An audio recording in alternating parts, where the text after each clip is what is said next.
Alright, I'm not gonna lie, I've not shot on a handheld like this for some time. Actually, I've not used this camera for some time now because I've been doing more live streams. And I don't really know what I want to talk about specifically today, but I do have a lot on my mind. But first, I need to run an errand. I've got some things to pick up at the post office, and I also need to charge. So I'm going to talk to you guys whilst I'm doing all of that. Alright, so for the last maybe 3 to 4 months, I've been harping on about the fact that I wanted to branch out on the topics that we talk about here on the channel.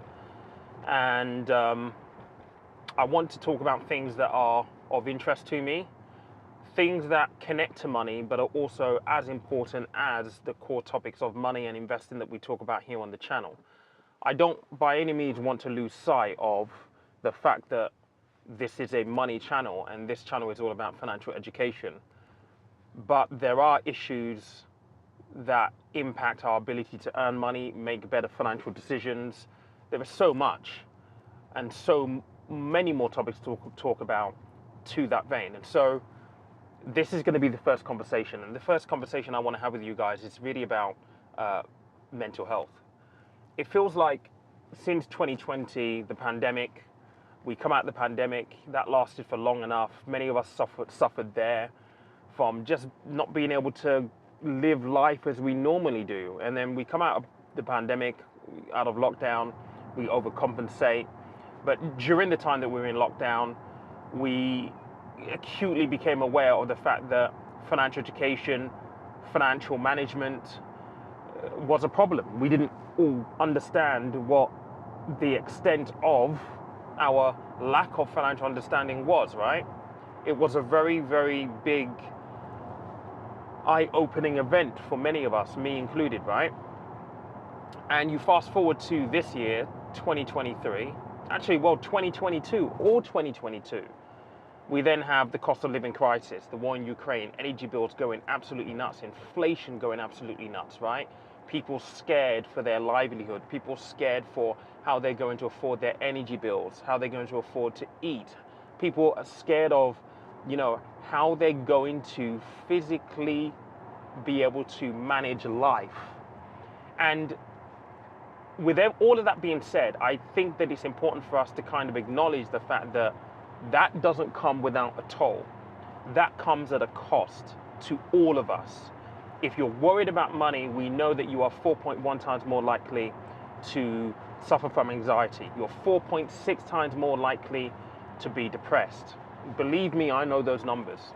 When I was in debt, I struggled with anxiety and depression. It's horrible. It makes you put your head in the sand. And so I want to talk about mental health because I think it's very, very important. And if you're watching this and you have been struggling with mental health, I have a few words, a few tips that I hope will help you.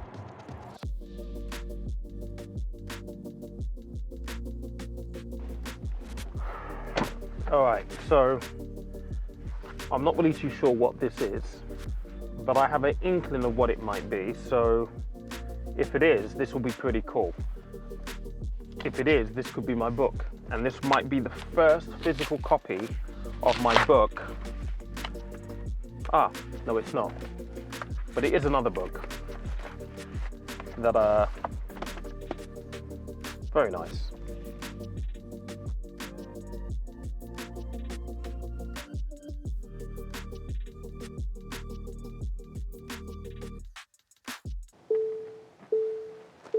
A couple of weeks ago, I was on Steph Pack Lunch and we did a segment on consumer debt. And the numbers around consumer debt, so this will be overdrafts, personal loans, credit cards, at the back end of 2022, really, really hit me. These are the numbers. So according to the data, consumer debt at the back end of 2022, so this is in the run up to Christmas and New Year's, grew by 1.5 billion pounds. That's 1.5 billion with a B. And 1.2 of that was allocated to credit cards. And when you start to delve deeper into the data, the credit card providers are saying that they saw a 46% increase over 2021 in the inquiries of people trying to access credit cards to cover their essentials, to cover bills, not just Christmas and New Year's, Christmas presents and all that, basics, right? The credit card being a lifeline. And when you go beyond that and you start to look at the numbers from the debt charity Step Change, they started to see in the new year, in January, a 21% increase in the number of people struggling to keep up with their credit card payments. Now, how does this all tie into mental health? Well, it ties into mental health because if you are worried about money, I've already given you the numbers, anxiety and depression become an issue. And I can certainly relate to this in my own personal experience. But before we get into that and some of the behavioral finance or behavioral economics behind it, here's a little message from our sponsor today, help you earn a little bit more money. Alright, so about 3 weeks ago, I made this video for the channel, which is the best instant access savings account, which at the time was a 3% rate offered by CHIP. It was their CHIP Instant Access Savings Account. No notice periods, no penalties to access your money. In this account, you can deposit up to £250,000. You also get the customary financial services compensation scheme protection up to £85,000. Now, there are two things that you need to know which are really important for this video. First and foremost, the rate on the account has jumped from 3% to 3.05% because the bank rate went up just last week. Also, for those of you who are following the channel, who are savers, who have some money, you can use one of these codes to actually get a bonus when you open your account. So use code PETE5K to deposit £5,000 to get a £10 bonus. If you deposit £20,000, you use PETE20K to get a £50 bonus. As they say, every little helps, and thank you to CHIP for supporting this video. Now, back to the matter at hand. In behavioral finance, there is something called the ostrich effect. And what that basically alludes to is, like an ostrich, what you do is you put your head in the sand when you're dealing with anxiety or depression. And this is important because it means that there is a knock-on effect to not being able to deal with your financial troubles, your financial stress, the things that are causing you the anxiety and the depression that we've spoken about a little bit earlier on. And one of the things that it does, it means that you're unable to make sound financial decisions. You don't want to face the topic head on. You try to avoid it as much as possible. In fact, facing up to it is the worst thing that could possibly happen. And I can definitely speak about this from experience. A long time ago, before I started working in financial services, I wasn't good with money. And for anyone who's followed my story, you'll know that I was homeless. And around about that same time, I really struggled with money management. In fact, I was in a lot of debt. Back then, one of the things that I found out was that if I didn't have money to eat, I had a checkbook which I could use to get food in Tesco's that allowed me to walk out with the food, and I could literally write a check and the check would bounce, and then, well, I would owe them money, but at least help me solve the problem of not being able to eat in the first place. What that led to was quite a lot of debt being owed to a lot of the banks. And I talk about this quite a bit in my book. If you haven't already pre-ordered that, please do that right now. There is a link in the description. You can get it off Amazon. It is a paperback ebook, and it's also an audiobook. Anyway, it led to me having quite a lot of debt. I had this debt for a good number of years, probably about 15 years altogether before I was able to fully pay this off. And what it did during that 15-year period was it gave me anxiety and depression. Now, funny enough, I didn't actually know it at the time that I was suffering from anxiety, that I was suffering from depression as a result of this. It's only in recent years, and actually writing my book, that I realized that it had a clear impact on my mental health. Now, the reason why I share this is because we just spoke about the ostrich effect, the fact that you bury your head in the sand, you don't want to front up to that issue. That's very much what happened to me, is why I was in debt for 15 years. I couldn't face up to the prospect of having to admit that, number one, I was wrong, number two, I had made some really poor decisions, and number three, I needed help to get out of that situation.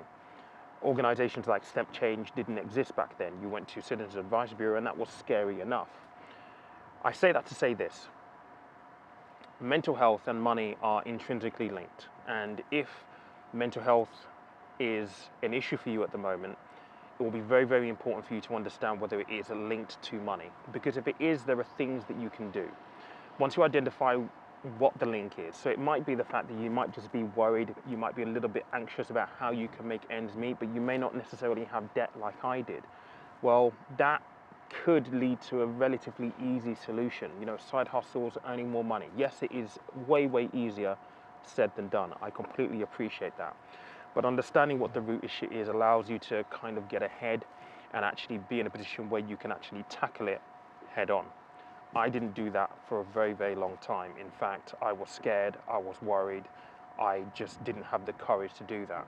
And I talk about this in the book, the fact that after so many years of it impeding me and me realizing that it was impeding me, and actually realizing that I didn't have the mental capacity to deal with it, really took its toll.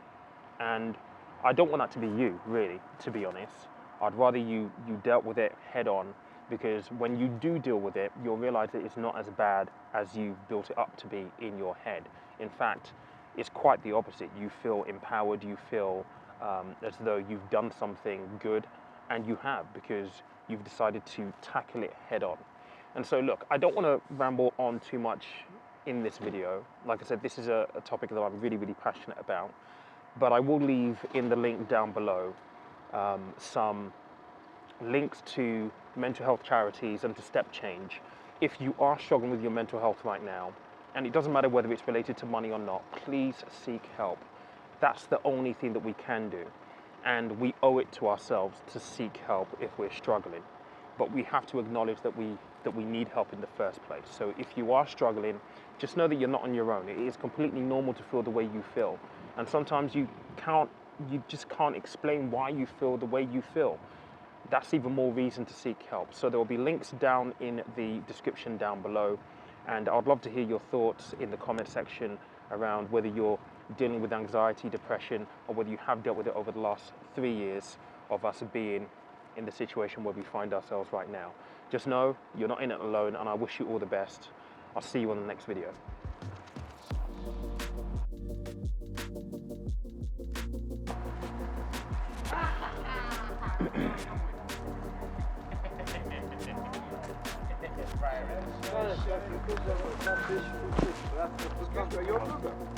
Yeah. You got YouTube channel? Yeah. What's the name on YouTube? It's an investment channel. Investment? Are you vlogging right now? Yeah. What's the name on YouTube? It's if you type in @conversation on money. Is it about investments? Yeah, stock market, that kind of stuff. Pictures of stuff? Probably, yeah. Like right now? Just under 40,000 now. That's cool. Congratulations. Cheers, dude. Thank you, mate. When did you start? 2020. That's actually good. By 1 year you had the full. That's really good. Yeah, it's cool. It's really, really cool. A Are you conversation. from Telford here? I live here. I live like 5 miles down the road, but I'm from London originally, so Where you from? London.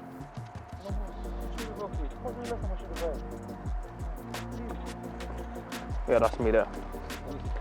So I talk about interest rates, mortgages, investment markets, all that kind of stuff. Thank you, bro. Cool, man. Thank you. Come on. Cheers, boys. Thank you.